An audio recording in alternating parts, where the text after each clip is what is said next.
नमस्कार। एक नए वीडियो के साथ खजुहट कविता कोश में फिर आपका स्वागत है। यदि अभी तक आपने हमारे चैनल को सब्सक्राइब नहीं किया है तो यथाशीघ्र सब्सक्राइब करने का कष्ट करें ताकि आने वाले वीडियो आप तक आसानी से उपलब्ध हो सकें। इस वीडियो में यूपी बोर्ड के इंटरमीडिएट हिंदी और सामान्य हिंदी पाठ्यक्रम में निर्धारित महादेवी वर्मा द्वारा रचित तृतीय गीत की सहज व्याख्या प्रस्तुत की गई है। देखें।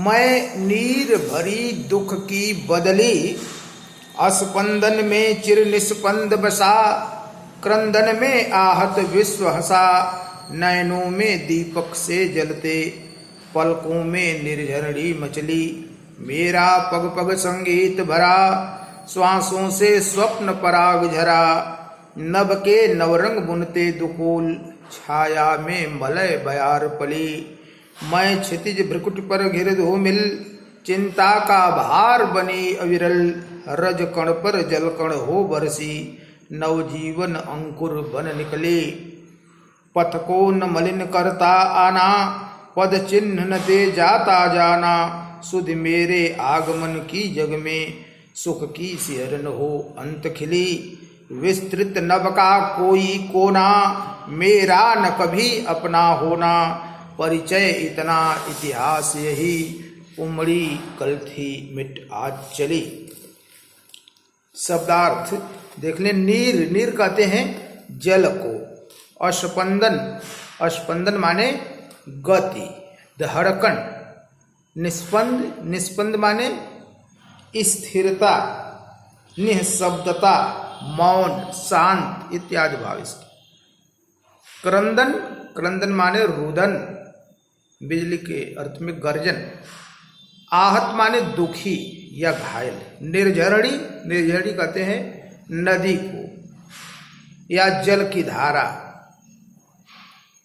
आंसू का भाव भी यहाँ पर है। दुख में जो आंसू बहाते हैं निर्झरणी। दुकूल, दुपट्टा, और बदली के अर्थ में इंद्रधनुष जो बारिश के समय दिखाई देता है। मलय बवार, मलय पर्वत से आने वाली सुगंधित शीतल वायु को कहते हैं मलय बयार।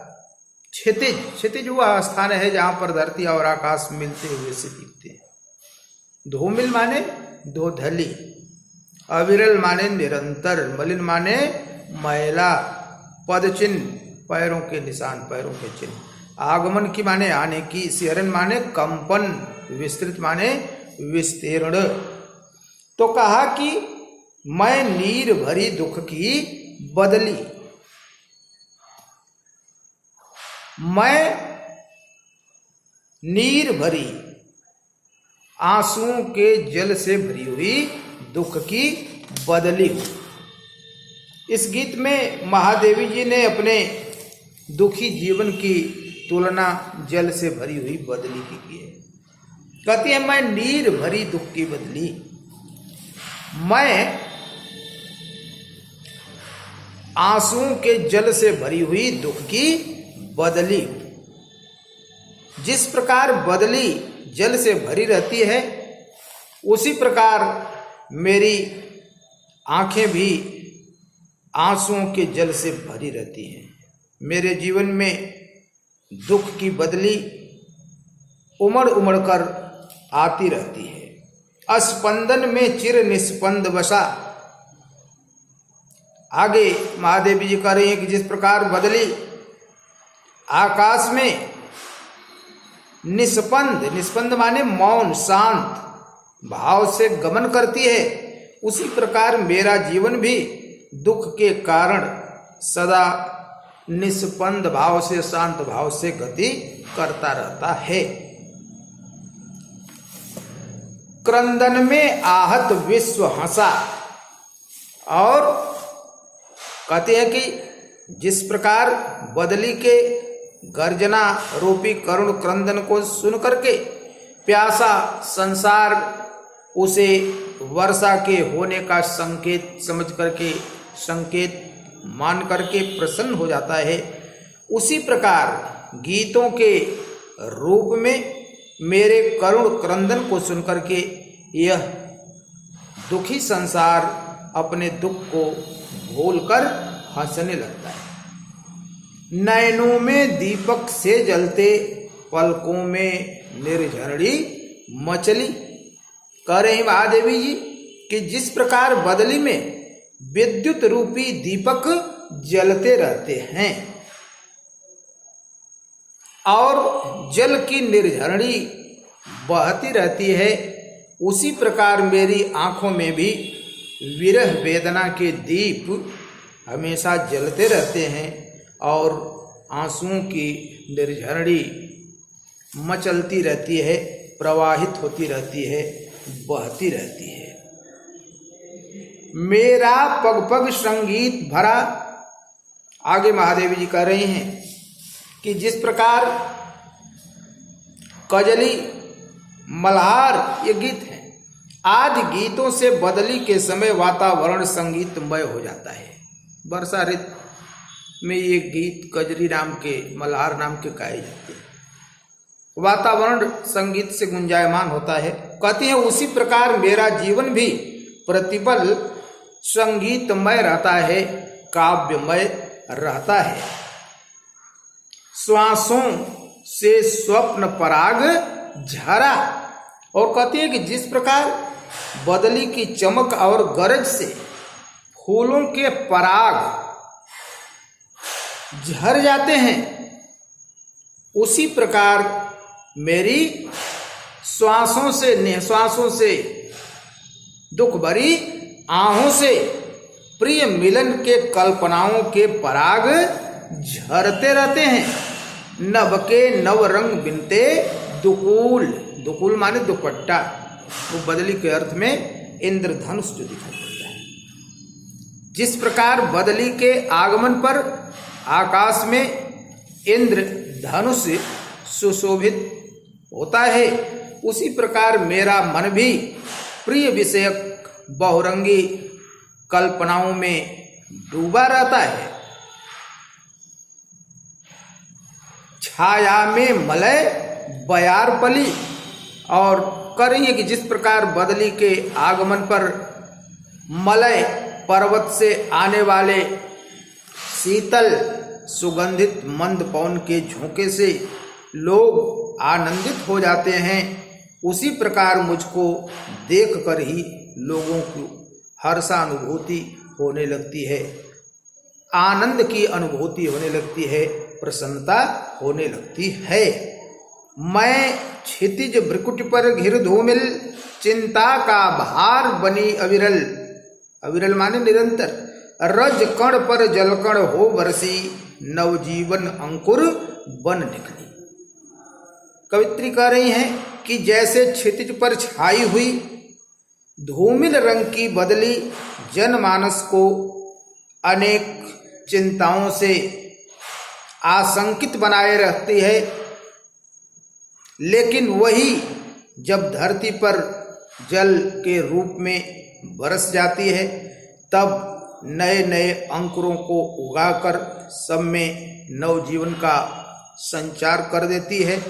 वैसे ही मेरी भी भौहों पर दुख के बादल छाकर मुझे अनेक चिंताओं से आशंकित किए रहते हैं, लेकिन वह दुख जब आंसुओं के रूप में बरस जाता है, तब मुझ में नवजीवन का संचार हो जाता है, मुझे नवजीवन की अनुभूति होने लगती है।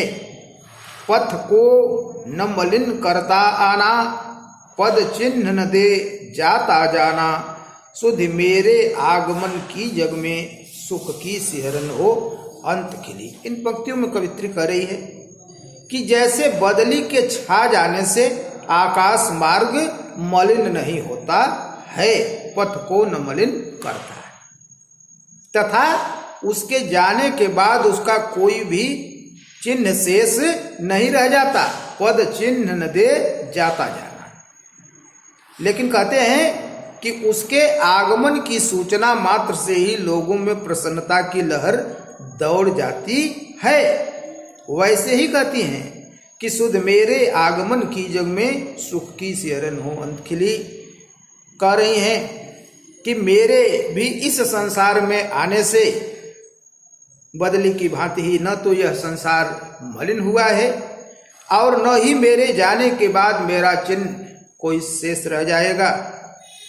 लेकिन जब तक मैं हूं, मेरी उपस्थिति की सूचना मात्र से ही लोगों में आनंद की लहर दौड़ती रहेगी, दौड़ जाती है। सुख की सिहरन, सिहरन माने कंपन, अंत खिली अंत तक रहेगी। जब तक मैं रहूंगी, मेरे आने का संदेश मात्र पाकर के लोग प्रसन्न हो जाते हैं मेरे गीतों को सुनने के लिए, जैसे बदली के आगमन की सुध से लोग प्रसन्न हो जाते हैं। विस्तृत नभ का कोई कोना, मेरा न कभी अपना होना, परिचय इतना इतिहास यही, उमड़ी कल थी मिटे आज चली। कहती हैं कवित्री कि जैसे विस्तृत आकाश का एक भी कोना बदली का अपना अस्थायी और ठिकाना नहीं होता है,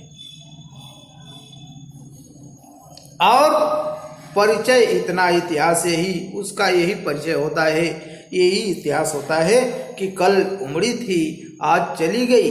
वैसे ही कह रही है कि इस विशाल संसार का कोई भी कोना मेरा अपना नहीं है, आज यहाँ कल वहाँ। मेरा भी परिचय और इतिहास यही है कि कल आई थी आज चली जाऊंगी।